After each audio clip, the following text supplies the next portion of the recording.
कहते हैं एक शख्स हुजूर की बारगाह आली मर्तबत में हाजिर हुआ। अल्लाह ताला ने नबी करीम अलैहिस्सलाम को बहुत रोब अता फरमाया। हुजूर फरमाते अभी मैं अपने दुश्मन से 1 महीने की मुसाफत पे होता हूँ, पर मेरे दुश्मन पर मेरा रोब तारी हो जाता है। तो एक शख्स मुल्क के शाम का नबी करीम की खिदमत में हाजिर हुआ तो सरकार के जलाल नबुव्वत से वो कांपने लगा।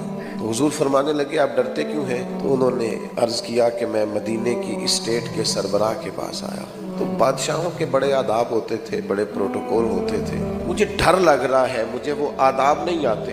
कुर्बान जाए, बात कहाँ की थी, वो चली कहाँ गई? महबूब की आंखों में तो आंसू आ गए। हुजूर फरमाने लगे तो किसी बादशाह के पास नहीं आया, वो तो उस बेटे के पास आया है जिसकी माँ गोश्त के खुश्क टुकड़े खा के भी गुजारा कर लेती। ये जो वफादारी है, ये जो आजिज़ी है, ये असल में इंसान के ज्यादा फलदार होने को जाहिर करती है। जिन लोगों के अंदर ज्यादा इल्म आता है उनमें ज्यादा ठहराव आता है।